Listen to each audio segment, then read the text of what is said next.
والعاقبۃ للمتقین والصلاة والسلام علی اشرف الانبیاء والمرسلین اما بعد فاعوذ باللہ من الشیطان الرجیم بسم اللہ الرحمن الرحیم اللہم صلی علی سیدنا و مولانا محمد النبی الامی وعلی آلہ وصحبہ وبارک وسلم۔ اللہ رب العالمین سورہ انبیاء آیت نمبر 6 کے اندر ارشاد فرما رہا ہے ما آمنت قبلہم من قریۃ اہلکناها افہم یؤمنون، ان سے پہلے جو بستی ایمان نہ لائی ہم نے اسے ہلاک کر دیا تو کیا یہ ایمان لے آئیں گے۔ ما آمنت قبلہم من قریہ، ان سے پہلے جو بستی ایمان نہ لائی۔ اس آیت میں اللہ تعالیٰ نے کفار کی باتوں کا رد فرمایا اور انہیں جواب دیا کہ اس کے معنی یہ ہے کہ کفار مکہ سے پہلے لوگوں نے بھی اپنے انبیاء علیہ الصلاۃ والسلام سے نشانیوں کا مطالبہ کیا اور نشانیاں آنے کی صورت میں ایمان نہ لائے، جو انہوں نے عہد و پیمان کیا تھا کہ آپ نشانیاں دکھائیں ہم ایمان لے کر آئیں گے۔ تو جب سابقہ انبیاء علیہ الصلاۃ والسلام نے نشانیاں دکھائیں اور وہ کفار ایمان نہ لائے تو اللہ رب العالمین ان کے عہد کی وجہ سے انہوں نے جب اپنا عہد پورا نہ کیا تو ان کو ہلاک کر دیا، ان کو عذاب کے اندر مبتلا کر دیا۔ وما ارسلنا قبلك الا رجالا نوحی الیہم فاسألوا اہل الذکر ان کنتم لا تعلمون، اور ہم نے تم سے پہلے مرد ہی بھیجے جن کی طرف ہم وحی کرتے تھے، تو اے لوگو علم والوں سے پوچھو اگر تم نہیں جانتے۔ وما ارسلنا قبلك الا رجالا نوحی الیہم، اور ہم نے تم سے پہلے مرد ہی بھیجے جن کی طرف ہم وحی کرتے تھے۔ یہاں کفار مکہ کے سابقہ کلام کا رد کیا جا رہا ہے کہ انبیاء علیہ الصلاۃ والسلام کا بشری صورت میں ظہور فرمانا نبوت کے منافی نہیں، کیونکہ نبی کریم صلی اللہ علیہ وسلم سے پہلے ہمیشہ ایسا ہی ہوتا رہا ہے کہ اللہ تعالیٰ نے کسی قوم کی طرف فرشتے کو رسول بنا کر نہیں بھیجا، بلکہ سابقہ قوموں کے پاس بھی اللہ تعالیٰ نے جو نبی اور رسول بھیجے ہیں وہ سب کے سب انسان اور مرد تھے، اور ان کی طرف اللہ تعالیٰ کی جانب سے فرشتوں کے ذریعے احکامات کی وحی کی جاتی رہی۔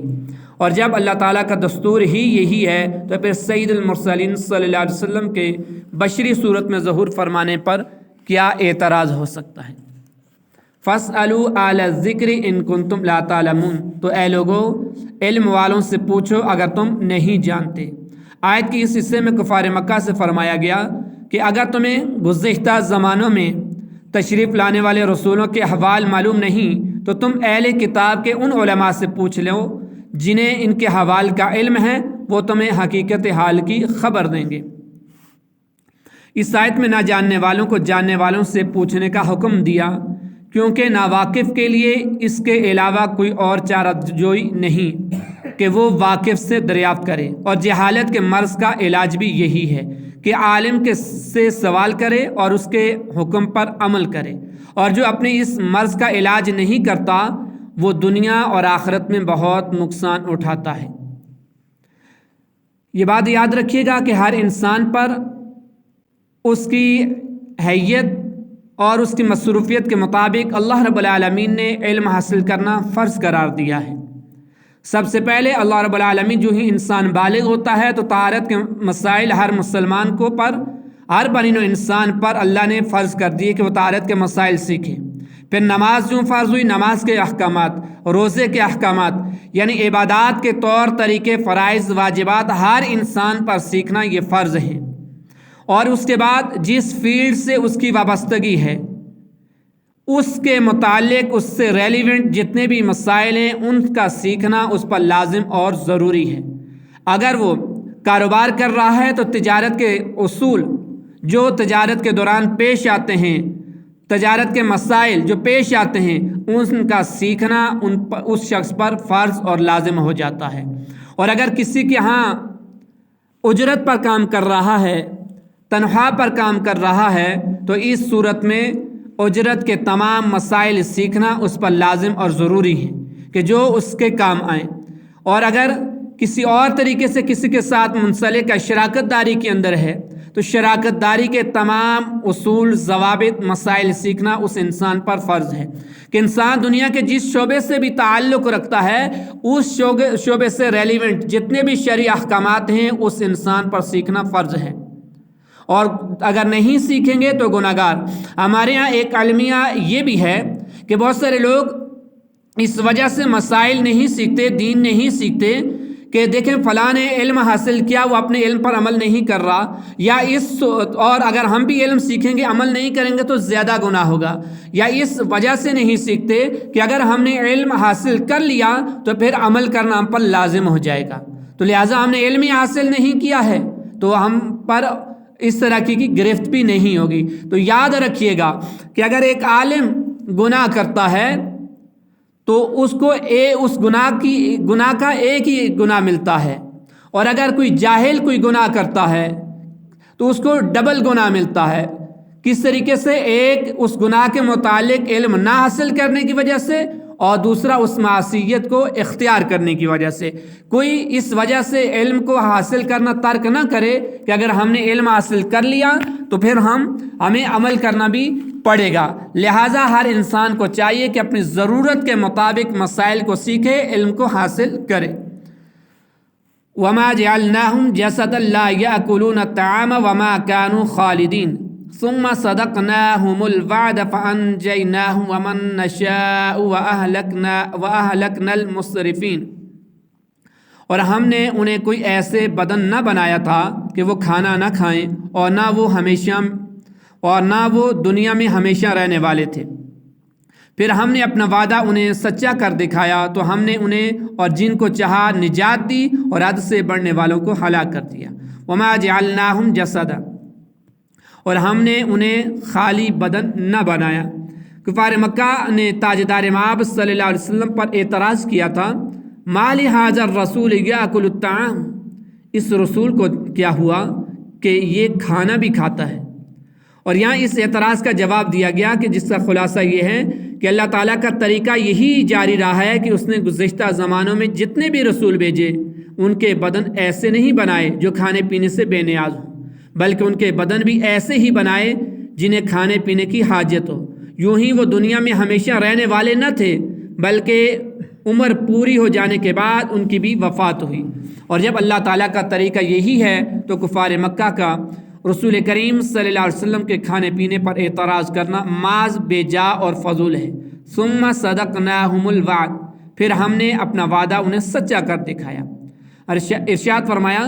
کہ ہم نے انبیاء علیہ السلام کی طرف جو وحی فرمائی تھی وہ وحی کر دی، پھر ہم نے انبیاء علیہ السلام کو نجات دینے اور ان کے دشمنوں کو ہلاک کرنے کا اپنا وعدہ سچا کر دکھایا، تو ہم نے انہیں اور ان کی تصدیق کرنے والے مومنوں کو نجات دی، اور انبیاء علیہ السلام کی تکذیب کر کے حد سے بڑھنے والوں کو ہم نے ہلاک کر دیا۔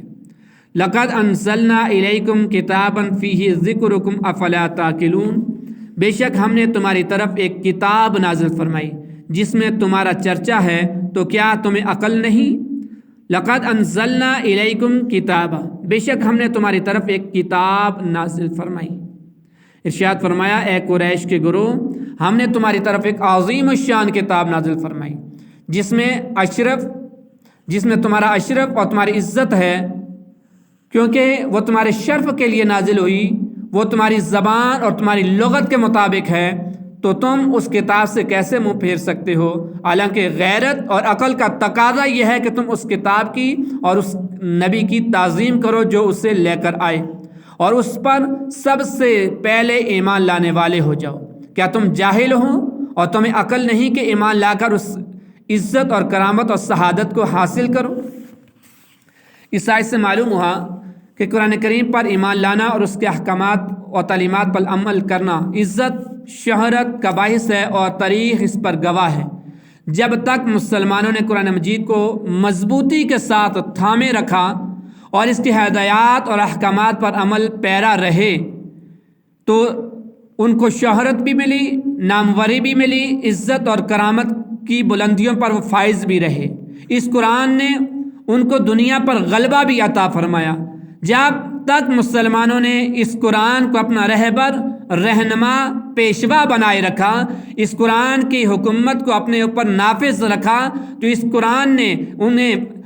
فرش سے اٹھا کر عرش کی بلندیوں تک پہنچا دیا۔ اور جو ہی اس قرآن سے روگردانی کی، اس قرآن کے احکام کو پس سے پشت ڈالا، تو پھر تب بھی دنیا نے دیکھا کہ یہی مسلمان کہ جن کے پاس نہ ہتھیار تھے نہ کچھ اور تھے، لیکن وہ کفار اور مشرکین پر غالب رہے، سپر پاوروں کے سامنے ڈٹے رہے، غالب رہے۔ جب ان کے پاس افرادی قوت بھی آ گئی، ہتھیار بھی آ گیا، اسلحہ بھی آ گیا، لیکن انہوں نے قرآن کو اپنا رہبر رہنما ماننا چھوڑ دیا، اس کے احکام کو پس سے پشت ڈال دیا۔ پھر وہی مسلمان دنیا کے اندر رسوا ہو رہے ہیں، وہی مسلمان کفار اور مشرکین کے ہاتھوں ذلیل ہو رہے ہیں۔ انہی مسلمانوں کی زمینیں کفار کے مسلط کے اندر ہیں، کفار اس کے اوپر مسلط کیے ہوئے ہیں۔ اور جہاں پر کفار کا مسلط نہیں ہو، جہاں پر کفار نے قبضہ نہیں کیا مسلمانوں کی زمینوں پر، تو پھر وہاں پر کفار نے مسلمانوں کی اقتصادیات، معاشیات اور در پردہ مسلمانوں کی ذہنیت، سوچ اور کلچر پر قابض ہیں۔ یعنی ہم دیکھیں کہ پوری دنیا پر جہاں پر بھی اسلام کا نام لیا جا رہا ہے، تو کفار